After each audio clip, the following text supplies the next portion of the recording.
Hello everybody, this is Mike. Welcome to my channel, Mike the Tech Savvy. Today I'll be presenting a video regarding the Samsung Galaxy S5. What I have here is an S5 Plus model. So an upgraded S5.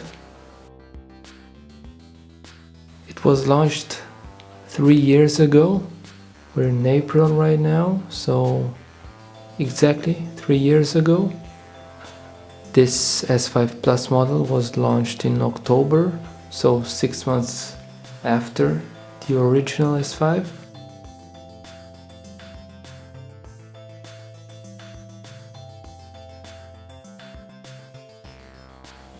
What I can tell you immediately is that the phone feels really good in hand.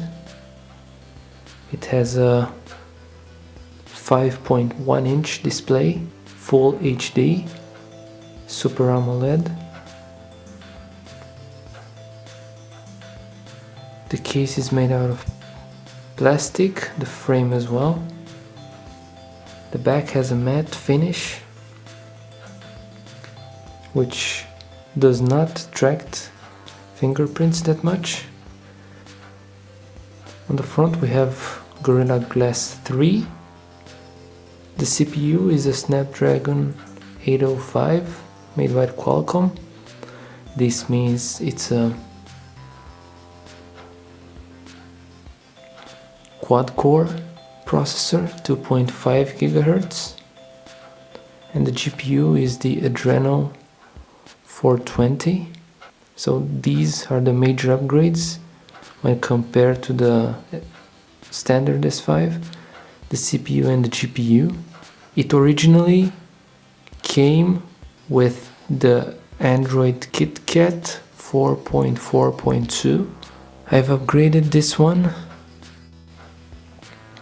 to Android 6.0.1, the latest stock firmware, with the October 2016 security patch. You have 2 GB of RAM and a micro SD slot. On the back we have a 16 megapixel sensor with face detection autofocus and an LED flash below it. This actual model brought a few novelties in the Samsung world. It was the first Samsung phone to film 4K video, 4K 30, so at 30 frames per second, and 1080p at 60 frames per second. It was the first Galaxy S model, so the first Samsung flagship to feature an IP certification. This was certified IP67, whilst the newest S7 and S8 models are rated to IP68, so a little bit better, but not that significant in real life. Also, it was the first Samsung phone to feature a pulse sensor right here, which proved to be really successful. All the flagships that followed it have it right now. So the S6, the S7, and now the S8 and the S8 Plus. Really important, I think, it's the fact that this phone also features a removable battery. It's the latest Galaxy S model to feature this, or in case the battery life is not what you expect anymore. You cannot do this with the later models. The S6, the S7 and the S8 have a sealed battery, so it's much more difficult to replace it in case you ever need it.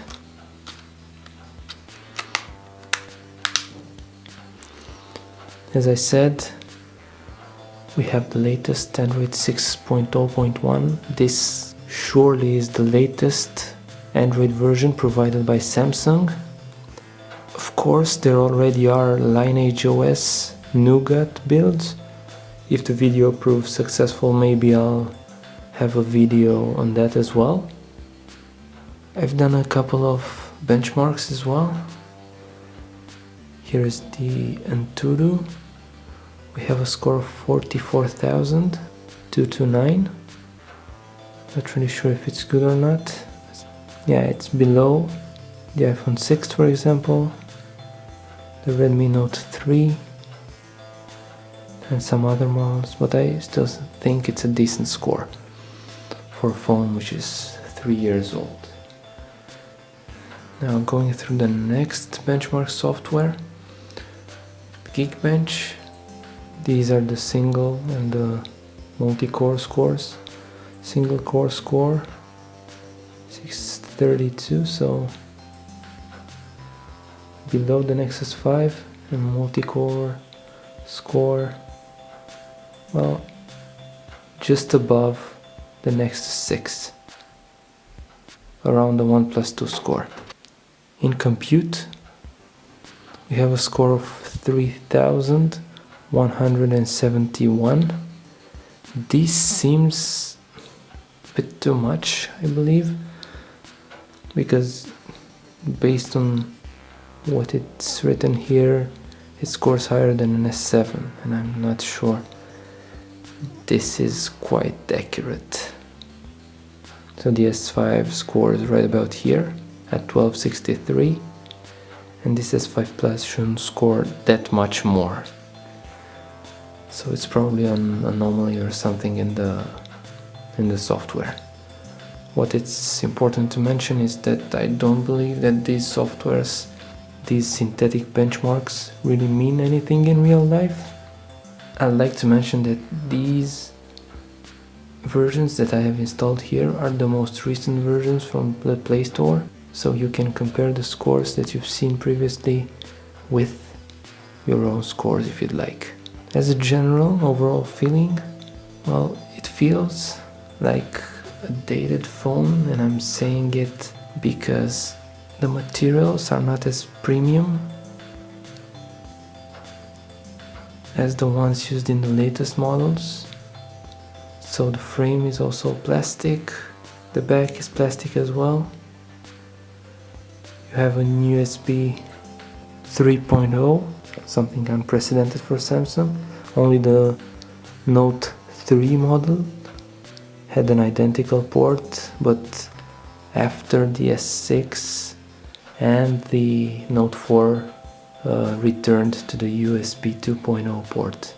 This phone still retains the IR blaster right here from the S4.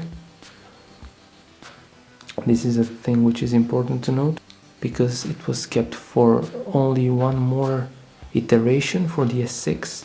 Afterwards it was removed, and now neither the S7 or the S8 have it. As an overall conclusion, I can tell you that the phone feels good. The apps open quite fast.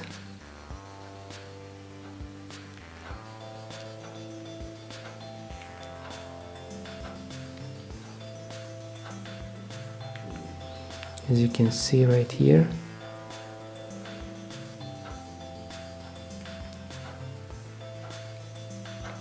The 2 GB of RAM seem enough. They may not be in games, but here they seem good enough. I believe the phone can be used as a daily driver. The Marshmallow Android version is still quite recent. The camera is capable enough. Display is good enough. Very bright in sunlight.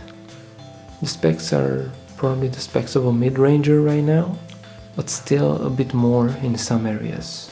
Given the price point, you cannot find it anymore brand new, but still there are some good deals on second-hand models, and I believe it's a good choice if you don't want to break the bank and you need a good, reliable phone. That's how I would call it in a few words. An average performer for today's standards, but a phone that you can rely on. Thank you very much for watching. This was Mike the Tech Savvy. Until next time.